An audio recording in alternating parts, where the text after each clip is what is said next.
and very welcome to you, AumRak. I'm wondering, since you are a Maya priestess, what really went on in 2012? Are we in the old age or did we enter something new?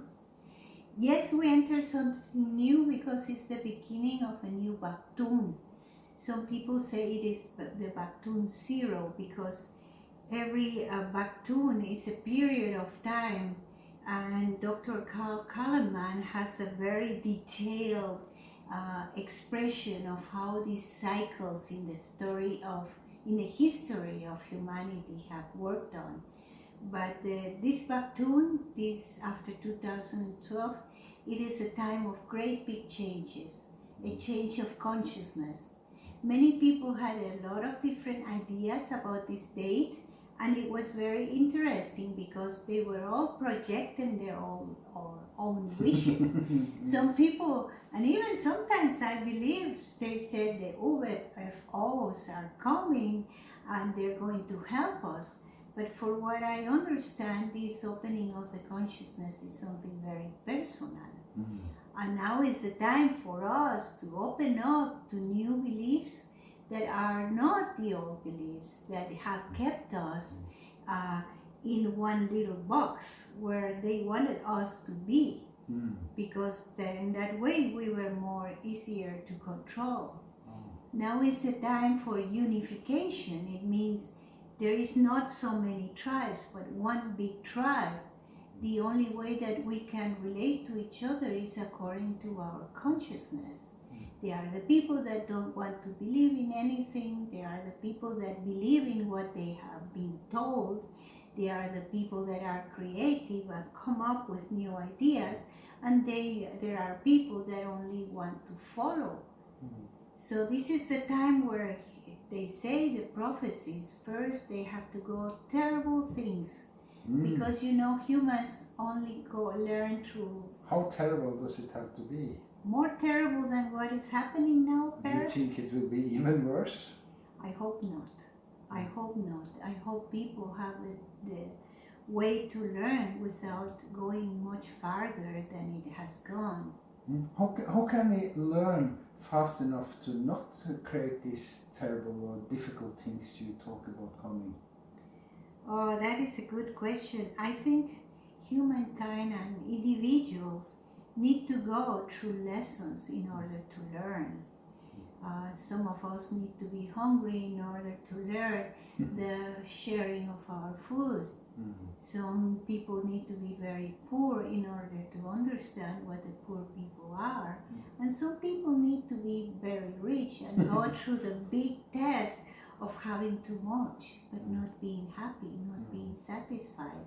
So humankind learns only through these extremes where we go.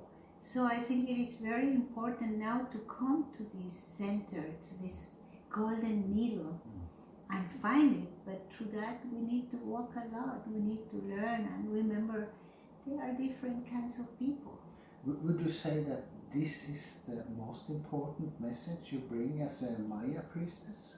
Or is there something especially for the Mayans that you want to bring forth?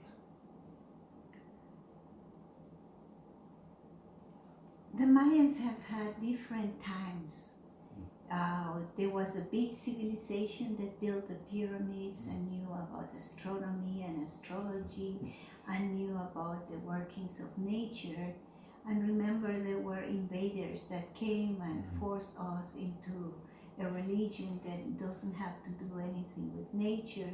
So the people have taken all these patterns of thoughts that are not the original Mayan. So it's very difficult to talk about the old Mayans and the modern Mayas. Yes. The modern Mayans need to learn very important things because it is people that have been discriminated as most of all the native people around the world. Yes. And there is a big healing process that the Maya people need to learn to have different reactions to life, to opportunities. It is still very difficult because there is still a lot of discrimination. And this is the biggest test people are doing. So that they remember the greatness of the ancestors, but that they also find their center. Because there was a time you talked about 2012. Everybody was happy, the new times were coming and the Mayans were being important. And what happened? Hollywood made a movie about Apocalypto. Apocalypto is a movie that talks about the Mayan being savages, terrible people, killing everybody, stupid, like really bad. And there came the movie of 2012 where also talked about catastrophes. So what happened is that, oh, you were talking about 2012 and nothing happened.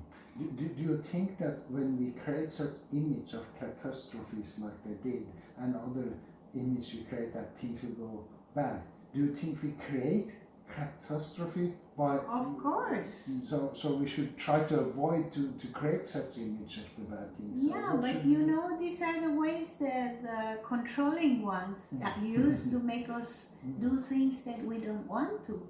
But if we don't have an open consciousness, we are afraid, and when we are afraid is when the bad things happen.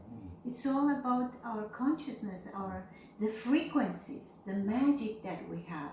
If I am strong, if I'm in my center, I don't need to be afraid. So you say that's a primary, not to be afraid for the authorities or for those who want to control us. That would be in essence? That is difficult too, because fear is also an element of self-preservation. See, so it is a little bit difficult. I think the best message I can give to the people in Latin America that are going through so many big changes is, if you feel you have to go and demonstrate and stand in front of the authorities so they can come and make you blind because they shoot you in one eye, if you feel to be the hero, please be the hero. Yeah. If you are afraid and you want to hide, hide. Because this fear is your instinct of preservation. Remember, we all have an intuition. So if I feel that not going, I'm not going. Because I feel this is not for me to do. But some people, they need to do it because they're the strong ones, they're the heroes. A woman that is not completely white or completely indigenous. See, I'm what they call Latina. So I don't really belong with the rich white people, and I don't really belong with the indigenous people. But I always loved the Mayan because my grandfather was one of the people that studied the Mayans in the beginning of the 20th century. He wrote many books and he made maps of all the archaeological sites, and he was a very big example for me. But I wanted to go beyond. I always was talking with the archaeologists and going to the Mayan or ancient cities, but that was not enough. When I found out that after looking for a religion, looking for a belief system that would be in my heart, I went to many churches, groups, everything, but I couldn't find that. What I found in the Mayan cosmovision, we don't call it a religion, it's a cosmovision, because everything is based on nature. And I love nature. Of course, I believe there is a God or the universe or whatever you want to call it, but this amazing creation power.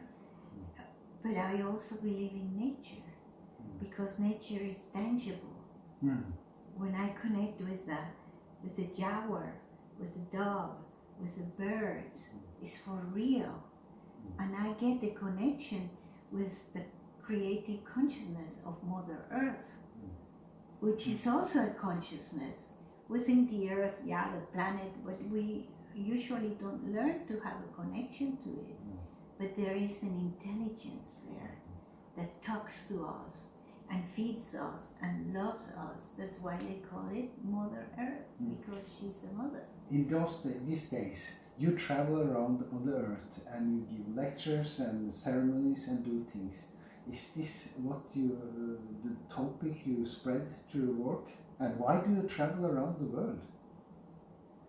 There was a moment in my life where I felt I needed to dedicate myself to something that was beyond my own expectations. Mhm. And I started meeting people that were coming to Lake Atitlan, where I used to live. And they started telling me, AumRak, you should come to Germany. AumRak, you should come to Seattle, Washington. AumRak, you should come to Colorado. And I heard the invitation, and when it was available for me economically, I did the journey. And my purpose at doing this journey is, number one, the creation of sacred spaces, not only in the Mother Earth, but in the consciousness of people. Because when we do ceremony, we raise our consciousness and our frequencies. It's all about energy. And when we have a higher energy, things go better. Yes. I have had experiences, for example, that we had a big flood in the town where I used to live. There were many waters and the rains were so much, so the mountain came down on top of the town. But in the places where we have made ceremonies, the waters went like this. Yes. So that means when the energy is high, the same nature is not going to destroy it because they are sacred places. You talk about creating a sacred space for healing. And this is what you do. But I think we go back to the sacred space, and opening this sacred space is like a room we can go into, or just an energy vibration. Sacred space starts here with our prayers. When we make sacred space, means, beloved Mother Earth, this place is sacred. We honor you, we love you, we are grateful. See? And because I have learned to make my body sacred also. I respect my body, I honor my body, I love my body, I take good care of it, everything, the most I can. Of course, we need a discipline. Because I love that, and I think we shall end with that your body is a sacred space. Exactly. That you love, and to create a sacred space within your body and within your mind and within where you are. So this is then this energy moves out. It is so beautiful, I think, what you do with going around the world and creating sacred spaces. So I will say thank you very much for doing that, and I will say thank you to all of you who have listened to us, and say we really hope you found this interview or conversation a kind of a sacred space you can use for something. So, and I would like, just excuse me, I would like to add something. We cannot do it alone. We need other people to come with us, because like they say in English, the more the merrier. So if I am able to go into a high energy level with many people, the energy will be stronger. And remember also, we have a collective consciousness. Everything that we think is in the consciousness of humanity. So if I'm able to heal something in my heart, I'm able to heal many other people. So if we have a problem, find a person that can help you heal. And as you heal, we all heal. And that is my message. Yes. Have a beautiful life until we see each other again. Bye.